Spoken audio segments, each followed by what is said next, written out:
We sailed north overnight and we have anchored here in Thunder Bay, Alpena, Michigan.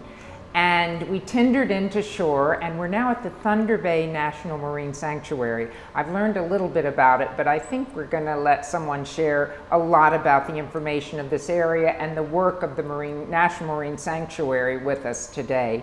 Stephanie, thank you for explaining a lot to me already, but I'd love to ask a few more questions. First, what is your role here? So I am one of the underwater archaeologists here at the National Marine Sanctuary. I've got a pretty exciting job. Sometimes I get to talk with passengers on cruise ships. Sometimes I get to work with a whole group of third graders. But lots of times I get to dive the shipwrecks out in the sanctuary. Oh, now that would make my husband very, very jealous. What is your role? Are you preserving the shipwrecks, training about them? What would you do as you dive as an archaeologist, or just mapping them? So really all of the above. So our mission here at the Marine Sanctuary, which by the way is the very first freshwater National Marine Sanctuary in the whole system. Pretty exciting, pretty special place. And our job is to protect and preserve this really significant archaeological collection of shipwrecks for this generation and future generations. So that's a big task, right? That is a really, because there are a lot of shipwrecks. How many shipwrecks? We have identified 100 shipwrecks. Yes, pretty cool. The really exciting thing is we estimate that there's at least that many more yet to be found. Because they're so deep we haven't found them, or it's just not been explored? Well, a little of both, I would say. So the max depth out here in Lake Huron is over 700 feet. So there are places out there that we have not mapped to high resolution. So, I mean, we know for navigation purposes, which is very important for Polaris and Octantis, we know how to safely navigate the waters, of course, but as far as mapping to high resolution, where you can find shipwrecks, where you can really understand the bathymetry or the lake bottom, we have a lot of work yet to do, which is exciting because that means there's more shipwrecks yet to find. We have a glass bottom boat that leaves from right where the tender docks actually, and goes right out into sanctuary waters and visits half a dozen shallow shipwreck sites. So when I say shallow, they're in like maybe 10 feet to 30 feet of water. But the viz is so good that they can see them clearly. Absolutely. You can peer down, and what's really exciting is you can see, the steel shipwrecks and these wooden shipwrecks, get an insight into how they were built. Take a peek at was it a steamship? Does it have a propeller? Does it have a mast step? So the visibility is incredible out here in Thunder Bay. Oh, no, that would be fun. We hope to have time to fit it in, but I more importantly wanted to fit in here, and also because of Viking's partnership with NOAA. Absolutely. We are so excited to have a science partnership with Viking. So NOAA across the Great Lakes, our partners at the Great Lakes Environmental Research Lab, lead this partnership where we undertake the weather balloons, of course. Which I've done in Antarctica and now in the Great Lakes. It's wonderful science that's happening. And also acidification studies. We actually recently launched here in sanctuary waters the first ever freshwater acidification study in the Great Lakes. Well, have you gotten the results? We're still processing samples. So we don't have bad news yet. Well, we do know that the lakes are changing, that they're affected like the entire planet by a warming planet. But what's really exciting is we're undertaking these studies at shipwreck sites. And so really creating a baseline of understanding what is happening to our lakes, specifically at a shipwreck site. The impact of that disintegration. And, right. That's very valuable.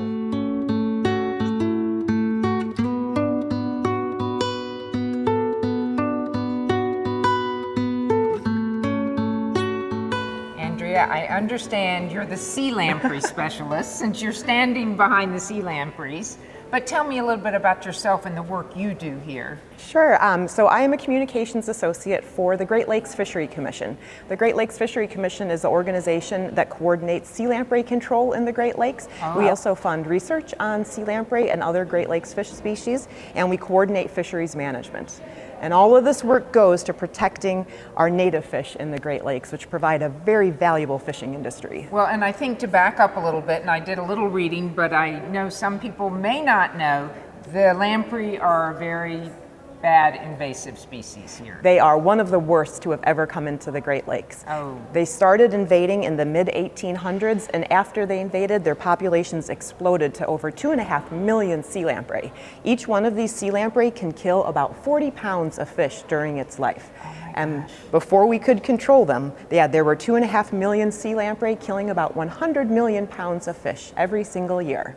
Oh my gosh, and they started coming in when the canals and seaways opened? You got it, that's exactly right. Yep, underneath the ships, or they just... It was primarily humans opened the doors and then sea lamprey swam right through. Well, how good a job are we controlling, because it's all of our problem, are we controlling them now? That's exactly right. It is a binational problem, United States and Canada, and we are publicly funded. Our control program is very successful. We've been able to reduce sea lamprey populations by 90% across the entire Great Lakes. Congratulations. Thank you. It's one of the best control programs anywhere in the world for an invasive species. Oh, that is good news. But there's a lot of work still to be done if they can reproduce it that way and do that much damage. You are exactly right. Each female sea lamprey can make anywhere from 60,000 to 100,000 eggs. I'll give this a little shake. So these are all the eggs from a single female sea lamprey. They are incredibly fecund. That is why we have to continue sea lamprey control every single year. If we take our foot off the gas, sea lamprey populations will rebound. But luckily we do have some very good control measures to keep their populations in check. Would you like to see and experience a live sea lamprey firsthand in your hands? You didn't warn. This was not practice. As my family knows, I am really snake adverse. They look very snake-like, but anything for the camera. Great, you're a champ. This is fantastic. Game. Okay, right. what do I do? So this is how we do this. The fake one wouldn't suffice. No, you need to touch the real thing. All right, I'll do it. Okay. One of the big differences between a sea lamprey and a snake, even though they move much in the same way, sea lamprey are very, very slimy. Snakes are not. So you need to wear a glove to hold a sea lamprey. Put it on your dominant hand if you're right-handed. I am right-handed. This is going to be the hand you use to touch and hold the sea lamprey, the sea lamprey. You'll touch with your bare hand. So we are going to reach our hand into the tank of doom. Now there's ice in there? There's ice. Sea lamprey do best in cold water. All right. I'm going to pull out the biggest one I can see in and here. I hold which him is with this my one towards the back. Wait, I hold him with my glove. You hold him with your gloved hand. Yep. There we go. There. Oh, Lord. And then you can touch with your non-gloved hand. He is ugly. He is really ugly. They grow on you after a while. All right. He's slipping. He's slipping. Oh! Oh! I'm sorry. He's trying to bite me. So here's something that sea lamprey do. All right. They never attack people. So first we'll start with something sea lamprey don't do. All right. They never attack people out in the wild. But Thank they will you for the help. They will suction onto anything that gets put in front of their face. Okay. So whether it's, let's move over here. Okay. Let's see if it'll suction onto the tank lid. And look at that. Look at the power. No problem lifting that tank lid. All right. Let's find something else. What if it sucks onto this coin? All right, that's fine. No problem. Keep his mouth there. Let's get a little more interesting. Yeah. All right. Are you ready for the palm? No, do you think you can do guys, this? But you really did this to me. But if you write with this hand, you don't really need that left hand. You're okay. But okay. You can Here do we this. go. So just gently hold out your hand, and we'll just guide the sea lamprey's mouth. There you go. Oh, he's biting. Now you said only on the palm. Is there a reason for that? There is. The teeth of the sea lamprey are sharp, and even though they're not trying to purposefully draw blood, they're not trying to feed on humans. They don't do that. But because of the sharp teeth and the very strong suction, they could break the skin with their teeth. And so we don't want that happening. And if they break the skin, it's not a problem. Not a problem for you, but that is a blood-borne pathogen concern for any other humans that could be touching that sea lamprey. So that is why we only do the palm. He would share my blood with someone. Exactly. The sea lamprey are not going to transmit any diseases to worry about. He's biting You are perfectly fine. And I'll mention too, this is not harming this particular sea lamprey to be out of the water. Okay. They can get some oxygen directly from the air as long as their gills stay wet. Okay. Well, we'll How put are you him back feeling? in. Okay. I'm feeling we've gotten intimate enough. You did a wonderful job. Very brave. Thank you. Goodbye, sir. And maybe I helped reduce the population by scaring him.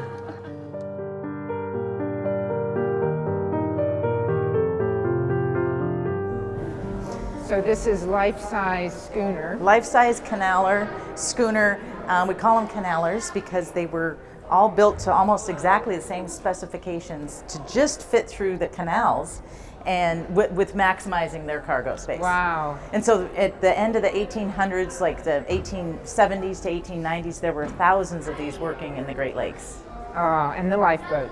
And there's the lifeboat. So this is listing about 12 degrees. All right. So be careful. I will. And some people say that they swear it's moving, but it's not really moving. Okay.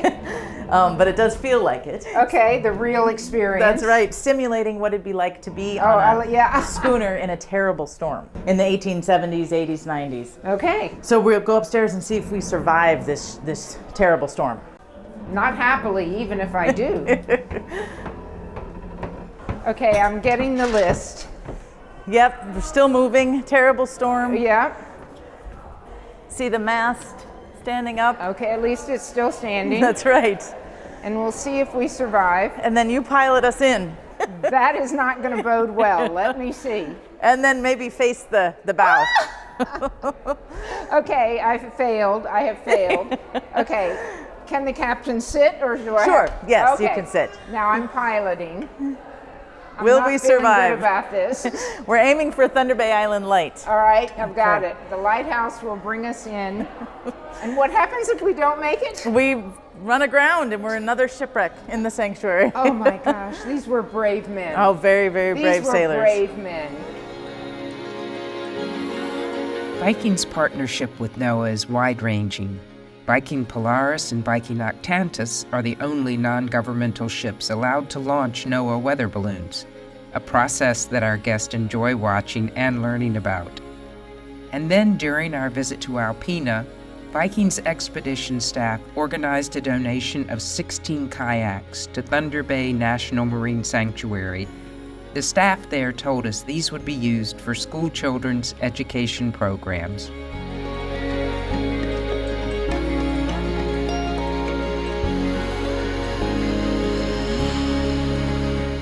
Just anchored off Algoma, Wisconsin, and we've taken the tender in, and we've received such a warm welcome from the residents as we disembarked the tender. It was really so heartwarming. And then I have met Rosemary, Executive Director of the Chamber of Commerce, who really has shared the excitement of the town. Rosemary, thank you for having time for a few minutes with us, but tell us what the visit of Viking Polaris means to Algoma.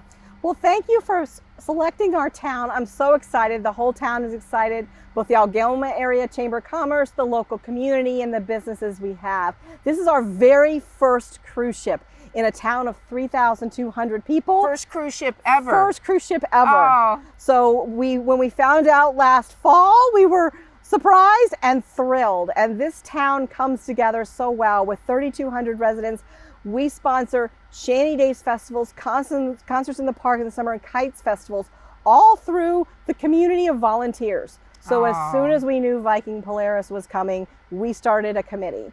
And so what you're seeing today and the welcome you're getting is from a group of volunteers who were so excited you were coming and wanted to make sure that we shared what Algoma and the Dore Peninsula means to us with the crews and passengers of the Viking Polaris.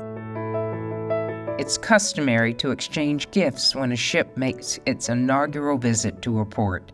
These offerings are often in the form of commemorative plaques, which might be showcased aboard the ship, serving as a visual record of their voyage history. This was Polaris's first visit to Algoma, and Matt Murphy, the city administrator, presented Captain Olivier with keys to the city. Captain Olivier presented the city with a plaque of the ship.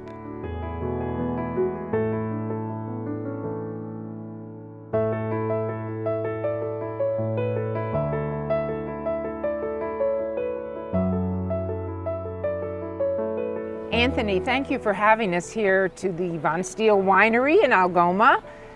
Could you tell me a little bit about the history of Von Stiehl? Yeah, well, it's our pleasure to host you today. So we are Wisconsin's oldest licensed winery.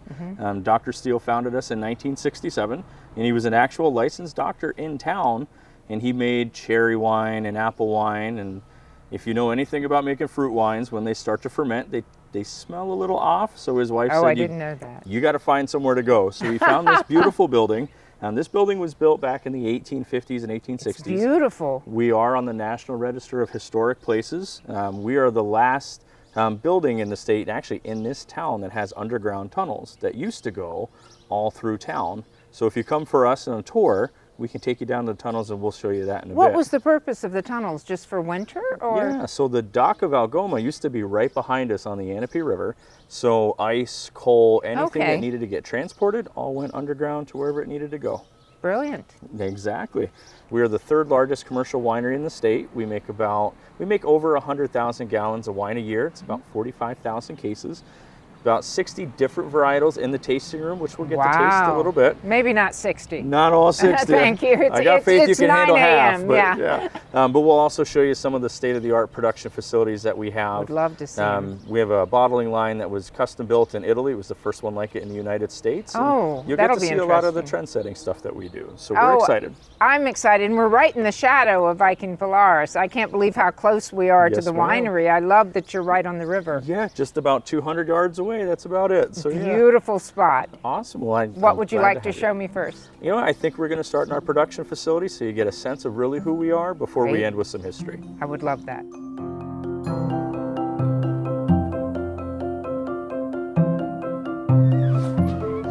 Welcome to production. Thank you. I love the smell of the evaporation or the fumes. We were in Germany recently, and they said that's for the angels. Is it the same here? It is the same here. So we want to keep the angels happy, but we also want to keep the spirits happy as well. So you're going to see in most of the buildings that we own, we are haunted. Okay. We've been featured in a few books, but it's upstairs. There's used to be an old brothel back in the 1900s, early 1900s. And they were taking a series of high-res shots, and in the span of 20 photos, right in the middle, was a perfect apparition. And then since then, we've had people who have worked in this building report things. Same thing in the tasting room too, but more so in this building. We'll see what ends up on our cameras. But when you said that, a big breeze came in. So that's them welcome you. They like you. That's a good thing. Okay, I'm glad. But no, we really like to attribute to that is they help us with the quality that we do. So with us, we're huge on quality. We love the artisan approach. Our winemaking team is small. We only have about 5 on the crew, but we have over 100 years of winemaking experience combined. And we absolutely love making dry reds, which is a little bit different for Wisconsin. Okay. We make fruit wines as well, but dry reds are really where our forte is now. Okay. And as you'll see, as we keep going through, you're going to see barrels everywhere. So we have about 300 barrels. Use French oak. We also use American hybrid oak. Okay. Depends on what wine we're making. And we do like to experiment, so we currently have Sauvignon Blanc aging in tequila barrels. In tequila barrels? In tequila barrels. Well, that'll taste interesting. Right, so nice citrus fruit, citrus flavors from the actual grape and wine, and now we're just infusing it with some of those really clean flavors of the tequila and the agave in there, and you get a little bit of wood. We're hoping for a little bit more caramel and vanilla, but that should be amazing. That'll be out probably within the next year. Where would you order a tequila barrel? So we go through brokers to buy most of the barrels. So they're aged from somewhere else, and then you order. I want a barrel that's had tequila aged. Yep. Sorry, my naivete on winemaking, but that's interesting. Yeah, and that's exactly how it is. And then it's a roll of the dice of where they come from. Normally, we don't always know what distillery it comes from. With the exception, we do have some brandy hidden in the building. That's actually those 2 barrels on top. Ooh. That they actually came from Lafroig in Scotland. So they're formerly used for Scotch, and now they've got brandy in them. That's going to be delicious. Oh, we can't wait. We can't wait. I think the ghosts are going to drink that first. Yeah, absolutely. So this is the start of our production side. Now, like I said, we make over 100,000 gallons of wine a year. We try to do as much from Wisconsin as we can. So these 2 tanks we use to cold stabilize wine, these are actually reclaimed dairy tanks. Oh. Some of the stainless steel tanks, for the most part, were either made in Wisconsin, and again, we try to do as much local as we can, with the exception of there are some fermentation tanks, which we can get into in here, that are actually made and from Italy to specifications that we were looking for, as well as the bottling line. Okay. But like I said, we're high tech, and we try to be as state-of-the-art as we can. So every single tank that you see in here, pretty much all of our 72 tanks are jacketed this way. Okay. And these jackets are actually connected to a program that's called TankNet, and we can set whatever temperature that we want to ferment at. Okay. And then that tells us if we're right on it or not. If it's off by a degree or two, it lets us know, and we can come back in and adjust it. So again, we love pushing the envelope on flavors and being as high-tech and as innovative as we can. This lets us to cool ferment any kind of red wine, white wines. So normally this 5,600 gallon tank here, this is what we make Riesling in. Okay. We get about 5,300 gallons of juice at a time, and then we make and ferment all of the wines here. Okay. So we buy some white fruit from the West Coast, we buy a lot of red fruit from the West Coast. They ship it, we make it. And well, that was my question. So your grapes come from all over the country? Yep. Because the climate here probably isn't conducive to the type grapes you're looking for. Correct. So we do have our own vineyard. It's about 6 miles north as soon as you get into Door County. And we grow French hybrid grapes. So Maréchal Foch, Frontenac, and Marquette are the three main. And we have our own estate wine, which is called Stony Creek Rosé, which we'll get to taste a little bit later. But for the most part, if we want to make Rieslings, Cabernets, Merlots, Wisconsin climate just can't do it. Too short of a growing season. But you've perfected the fermentation. Yes, we have. That's Absolutely. what the trick is. But the other thing for trend setting too is that piece of equipment that's actually made in Wisconsin, and it was one of the first crossflow machines ever made. So crossflow when it comes to winemaking anymore now is imperative. So this can filter down to 0.02 microns. It can filter usually about 50 gallons a minute. We don't push it that hard. But this is not only a time saver, but it is incredibly gentle on the wine. So it doesn't. I've never seen one, and I've toured a lot of wineries. Yep, they're coming. They're bigger now in California than they ever used to be, and more wineries are jumping on board with it because they see the benefits of it. But it's super gentle, doesn't strip color, doesn't strip flavor, but whatever dead yeast or sediment that's left, usually this machine can catch it. And the other cool thing is it can clean itself. So if it gets blocked, it can reverse its own flow. Oh, it's kind of hands off. I love it. We set it and forget it. Perfect. So what a wonderful facility. So now we're going to get into where the magic happens on the bottling side. All right. So welcome to our state-of-the-art bottling line. Well, I think everything I've seen is state-of-the-art today. We try our best. But the really neat thing with this was built in Italy, and our co-owner Eric and head winemaker, as well as Dave, our winemaker, went to Italy with a design and said, this is what we want. The unique thing with this is all components from Italy, and normally these are all separate units. They're not combined in one unit. Oh. So this is the first bottling line ever that combined everybody into one unit. Wow. Made by Borelli. Like I said, they do the filling station, the 20 spout filling, and then other companies use the different closures, the air knife, the labelers, and all that. But we also believe in sustainability. So we have in our own O2 system, we make our own nitrogen in-house that we use. The nitrogen powers the bottling line for some pressure, as well as sparges and cleans the bottle. Oxygen is the death of wine, so the nitrogen pushes the oxygen out of the bottles for us. This bottling line, we usually do about 1,200 cases a day. We can push it to be more. 1,200 a day. And we can push it to be more if we wanted to. But for right now, it kind of fits our needs. But the other neat thing is this is actually connected to a computer in Italy. So if the timing is off, they can fix the timing in Italy via the computer and just let us know, hey, we fixed this. I love that. Yeah, we do all the manual stuff. They do the computer stuff. The Italians have it down to perfect the bottling machine. Absolutely.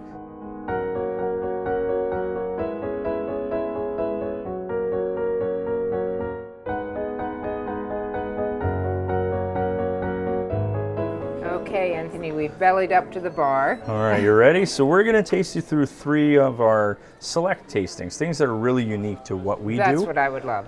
So the first one we're going to do is our Stony Creek Rosé. So I mentioned our vineyard is about 6 miles north, and it grows 3 different grapes. Okay. All 3 are blended into this wine. So this is Marquette, Maréchal Foch, and Frontenac.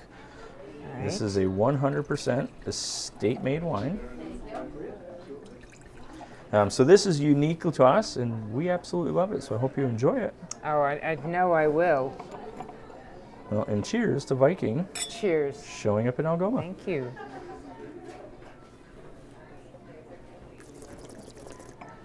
Oh, that's lovely. So bright, crisp. Taste the fruit. It's not very sweet, but it's a little fuller than the rosés I'm used to from France. With the French hybrid grapes, those skins are a little bit thicker, which is also why, even though this is a rosé, it's a little darker. There's more pigments, so your fullness is really coming from that skin, that fleshiness of the grape. So these are going to be a little bit bigger than what most rosés are, but we've still tried to keep that creaminess, that essence, that acidity intact, and just that well-balanced finish. So it's still light, but it just has more flavor. I love it. Yes, ma'am. All right, so then the second wine we're going to do is one of our most award-winning wines. Okay. And this is our Riesling. So this Riesling has changed a little bit over the years, but it actually won an award at Carnegie Hall in 2002 as one of the best Rieslings in the United States. Ooh. Then it used to be called Johannesburg Riesling. Today we just call it Riesling, and we actually pull this fruit from Rattlesnake Hills in Washington, just by Snipes Mountain and in Yountville, on the east side of Yountville. So the quality was incredible, and because of all the orchards there, we want to keep that apple flavor to it. But we make it as a hybrid between the German style and the American style. Oh, so there that's is interesting. some fruit forwardness to it, so Right. the apple will shine. There's a little bit of oil complexity to the back, but not overbearing. So think like Dr. Lucen from Moselle or anything like that. This to us is really well balanced, good acid, but not overwhelming. And we like to call it a patio pounder. Oh, So nice I like warm that, day. and I like that it's a mixture between the two, because we were just in Germany Yep. and their Rieslings were distinctly different from what I was used to, Absolutely. as this shall be, I'm sure. Yes, ma'am.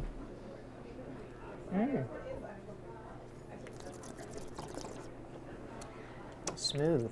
Very smooth. Very Very smooth. Very smooth. Very smooth. So then lastly, Oh. we're going to go for something a little bit bigger. Oh. So do you Let's like, go big. Let's go big or go Let's go home. That's big. our motto. So do you like Cabernet? I do. Okay, so this is an experiment. Okay. The number one question that we get at the winery, since people know that we love to do things in oak, is what does oak do for wine? So we said, you know what, the best way to show it is just to make it and you can taste it. It's the best way to do it. So this is Howell Mountain Cabernet that we aged in Gamba barrels. So we actually got fruit from Howell Mountain in Napa, shipped the whole cluster fruit here. We crushed, pressed, fermented, did everything here, and then put them all in 3 different barrels. So there's 3 separate bottlings. Oh. There's a Redoux barrel, a Tonnery O barrel, and then the Gamba barrel. The Gamba to us is the best.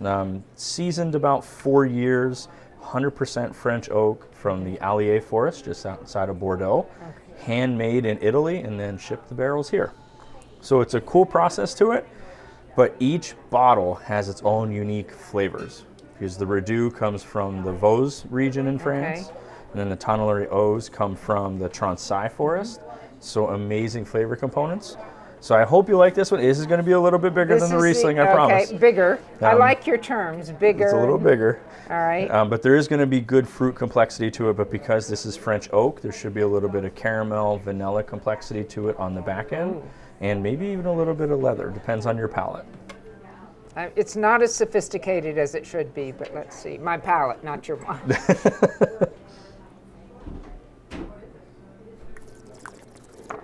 Oh.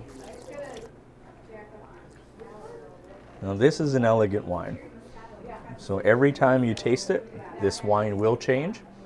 And this can actually cellar for about 20 or 25 years before you really got to. And what year is this? This is. So we just bottled. Oh. We bottled last year. So what we're seeing is a lot of people buying a couple bottles to make sure they have some in the cellar and one to open immediate, but this will keep for a while. And this But will it's actually change. delicious now. Oh, thank It you. is just very. I need a steak with it, and I'm a vegetarian. Yeah.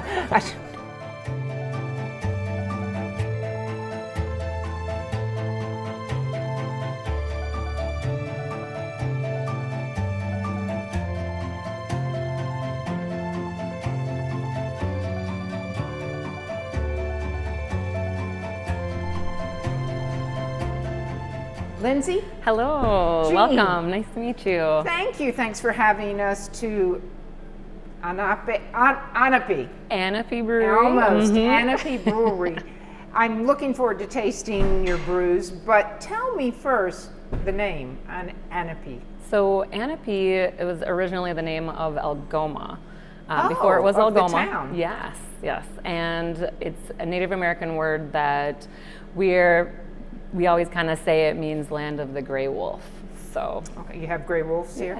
we have gray wolf beer on tap. Oh, okay, but do you have real gray wolves? I'm not sure if they're still around anymore or not, but I imagine they're hiding somewhere. But Tell me a little bit about the history of this brewery. we initially started out in 1868 and revamped it 2013, and here we are now. So Well, it's a treat. I mean, you're just blocks away from the ship. I see the ship through the window, but I also see all the flavors you have, and I understand you've got a tasting. I do. Would you like to sample? It's now 11 a.m., so it's past the wine tasting. I think it's time for All beer. right. Thanks. All right. Oh, thank you, sir. You're welcome. This looks wonderful. This is not for one. Are we sharing this? That's all for you. This? Oh my gosh. Okay. All right. So we have our number one seller over here, Little Soldier, which is named after the original brewmaster from the late 1800s, Henry Schmeling, who was short in stature, hence the name Little Soldier. So, right? But that is our biggest wasn't seller. thrilled with that. You know, Okay, this is your biggest seller, and It you've is. paired it with Little Soldier and cheese curds. the fresh cheese curds from Renard's Okay. Cheese, yes. All right, so that's the perfect pairing. Mm-hmm. I mean, that's what we think. Here's to the founder, the Little Soldier.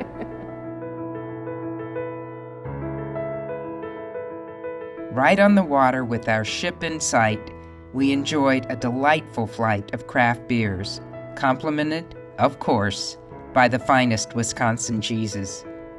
Our journey then took us further inland to Parallel 44 Winery, offering a distinct yet equally flavorful experience compared to Von Stiel's wines. This region is truly a treasure trove for wine enthusiasts. Maria. Hi, Jean. Jean, nice to meet you. Welcome to Door 44 Winery. I'm loving Door County. I've never been to Wisconsin, and now we've driven up to Door County. This is beautiful, and I see your vineyard. I'd love to hear about Door 44 and the history. What I thought we could do is grab some glasses of wine, some bottles, and we'll head out to the vineyard and we'll talk about our story. The sunshine beckons. I would love that.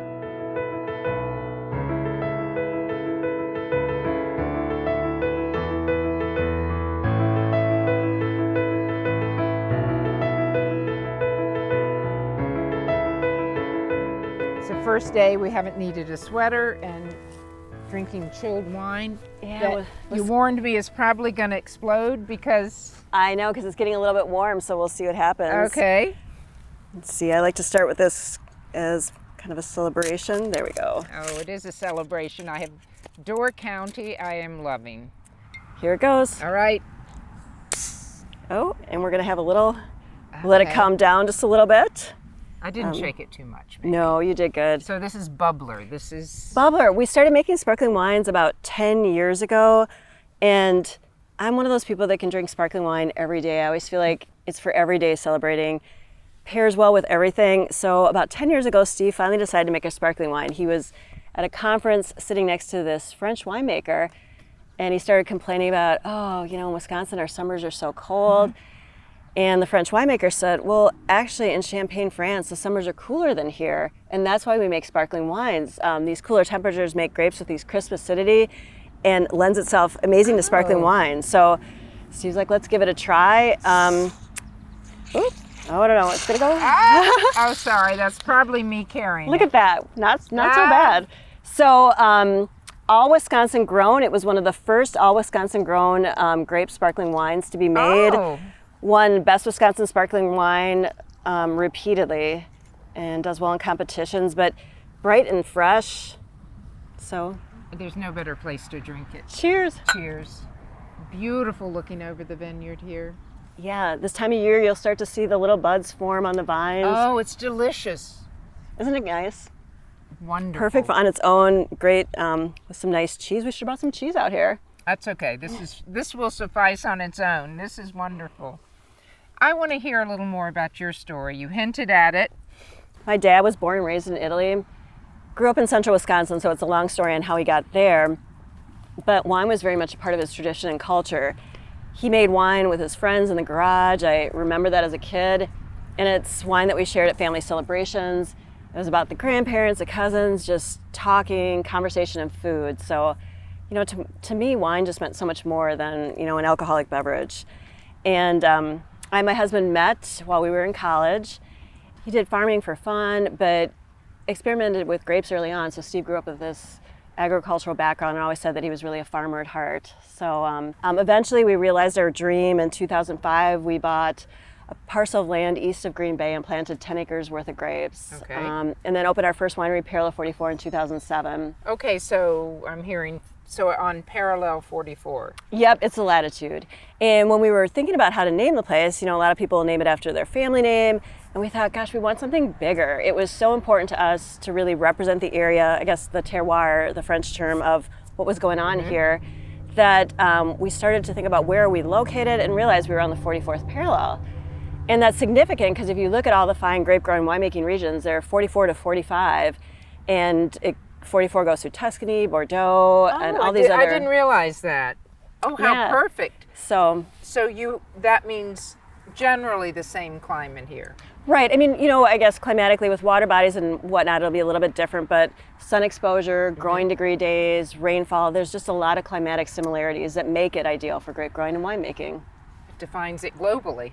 Globally. And so we say we're celebrating our own position on that line of grape growing and winemaking. I love that. So what grapes are in this sparkling wine? Yeah, primarily Le Crescent and Frontenac Gris are the Okay. names of the grapes. So all new grape varietals. I was going to say, I'm not a connoisseur or a sommelier, but and that's those it. are new names to me. And that's, I think, what's hard. When you hear Cabernet, you've heard it so much that you generally have an idea, it's going to be this drier red, some tannins. But with our grape varietals, people don't know what they're going to be experiencing. And that's the one lesson, and then getting them to try it and just embrace it. And we've had great success, and it just keeps getting better as people are more open to trying new things. Well, I saw a whole wall of your awards. Yeah. And so you've certainly done well. And cheers to Cheers. a great family story and to Thank you. reaching out and achieving your dreams. I love it.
As a devotee of the Gilded Age, I eagerly anticipated a visit to Grand Hotel, whose history and traditions embody that remarkable era.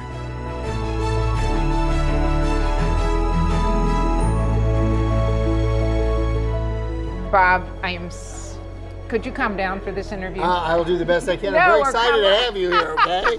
This is exciting for me. It has been exciting. I have dreamed of coming to this hotel, and I love seeing it today. And I sat in way back in your lecture just now, so I have learned so much. Adore everything about the period, the history, the current. It is gorgeous. So we're having high tea. Shall we cheers? Let's toast. Because we're not going to look at this champagne for long. No. Cheers. To the Grand Hotel. Oh, that's delightful. That Ooh. is really lovely. That alone, you should come here just for the champagne. That's delightful. I've got a list of just come here for.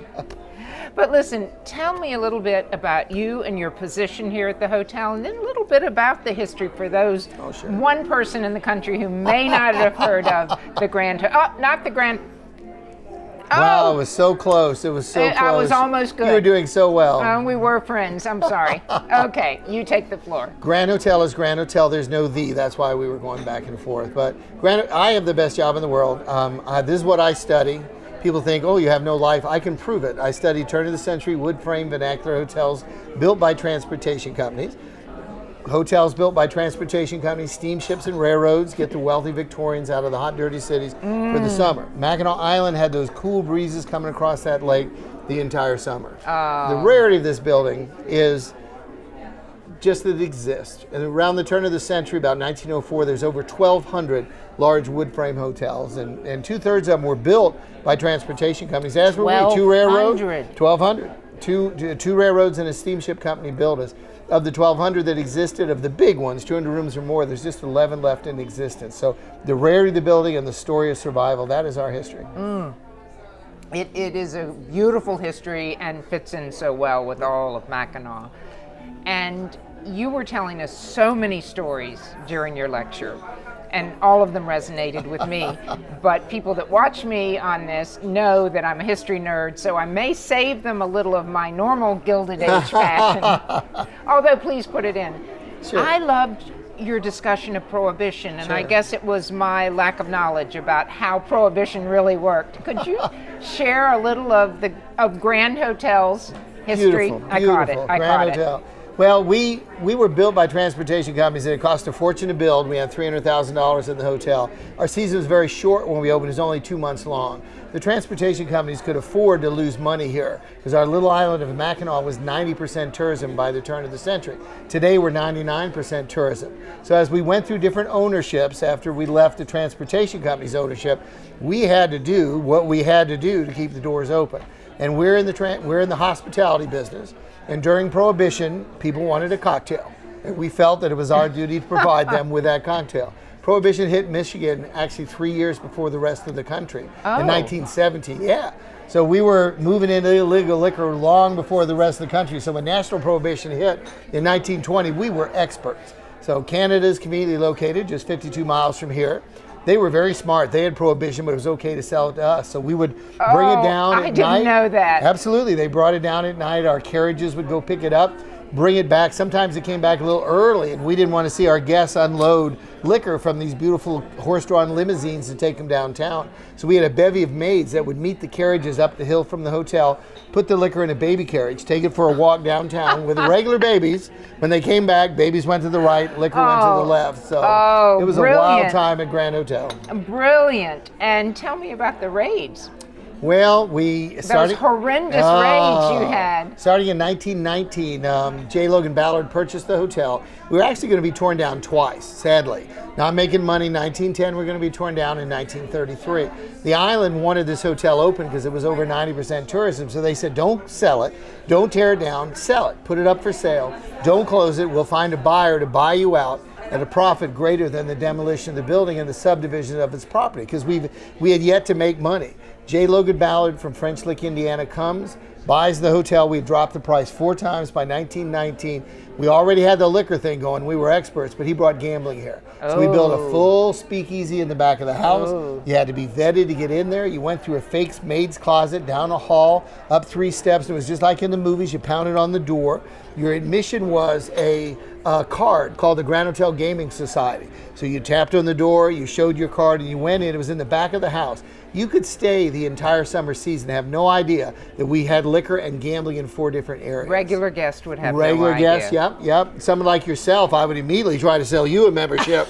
Yeah, because Thank you. Yeah, you read me far too quickly. There was a lot of fun to be had in the back of the house. We also had a separate room for the roulette wheels that had a revolving wall. So if we were going to be raided, they kept taking our roulette wheels, we had to hide them. So we had a room that the wall pivoted around, and the roulette wheels went into a room that had no doors or no windows. So yeah, we did what we had to do. Some of the raids were kind of rough, but some of the raids, I hate to say this, but we needed any kind of publicity we could get. And we had no money for advertising whatsoever. So 9 times during Prohibition, we called the cops on ourselves. And explain how that is marketing. We called the cops, they came up, they raided the place, they took fire axes and opened up barrels of beer, made the newspapers, we paid the fines. Let me say that much more carefully. We paid the fines, and it made the newspapers. It made the newspapers in northern Michigan, central Michigan, southern Michigan, Detroit, Cleveland, St. Louis, twice that I know of, New York City, gambling and illegal liquor at Grand Hotel. The phones rang off the hook. That is the best. Couldn't build rooms fast enough. We used to call it a good successful rage. You have a good successful rage? Tuesday, yeah. Oh, that is really marvelous. We did what we had to do to keep the doors open, and we've never closed them. 136 years, 137 seasons. We found a way. I admire brilliant marketing. I truly do. Another thing that interested me, because right now in tourism, set jetting is hot. You jet to wherever the movies are made, to where the sets are, happen to re-experience it. But I think you were, again, groundbreaking in that area. Tell me about the movies that you think really impacted the hotel. Everyone knows the Somewhere in Time movie with Christopher Reeve, Jane Seymour, Teresa Wright. Had a huge impact, but that impact was slow in coming. When the film came out, there was an actor's strike and they couldn't promote the film in person. So it took a little while to build up the momentum it has today. The momentum it has today is unbelievable. That little film barely made $1 million when it came out in 1980 as the second largest fan club and following of any single release movie after Gone with the Wind. Gone with the Wind is #1, and this one goes back and forth with The Wizard of Oz. I've been here 28 years, Somewhere in Time, Christopher Reeve, Jane Seymour, Teresa Wright, Christopher Plummer. I've been here 28 years, and I've never had a day when someone didn't ask me about that movie. Oh my gosh, that's amazing. Well, what's amazing is the hotel was not a backdrop for the film. We were actually a character. The film takes place in the present, which was 1980, and then 1979. So they converted our hotel over a 2-month period from 1979 to 1912. And people that are touched by that movie, and I'm amazed at how many people are, where can you go live a movie? Everything is still here. Yeah. And every day people come back and they try to relive that experience of time travel because it's all here. Well, I watched it many years ago. I know I'm going to watch it again after I was here, but I just love that it's preserved here so well and that you can relive the experience. But then every day I'm reliving the Gilded Age, walking through and looking at this tea. Well, I appreciate those short stories, but I must say I'm coming back for some of your very long ones. Is there any other last little tidbit that you may not have shared with us in the lecture, or something that intrigues you, or anything you'd like to end with before we dig into these? I'm leading up to that. Okay. Could we finish this so we could eat? Yeah. All right, let's make it really quick. All right. There's no media people always want to know the one thing. There is no one thing. Okay. There is no one thing. You come here by boat, you come to a little island that time forgot. We banned the automobile 135 years ago, a little town that time forgot. You take a carriage up, our newest carriage is 1904. You come to a 136-year-old hotel. We got Wi-Fi and all the modern stuff to make your life easy, but you know what else we have? A dress code, indemnitas, an afternoon tea. And it's a balance between offering as many modern amenities, but never forgetting who we are and where we came from. You truly haven't. We've only spent the afternoon here, but I felt it, and felt it deep in my heart. I will be back, and it is such a rarity in this world today. It's been a pleasure to have you here. What an honor. Oh, thank you so much for joining me and sharing some of the history. Should we dig in now? Yeah, let's do it. I've never been to tea where they gave each of us our full own. They saw me coming, yeah. You got the little plate, I got the Bob plate. That's the way it works. It looks delicious. I can't wait to dig in. Thank you, Bob. I appreciate it. Thank you. One last? One last. Cheers. To Grand Hotel. To Grand Hotel. Yes.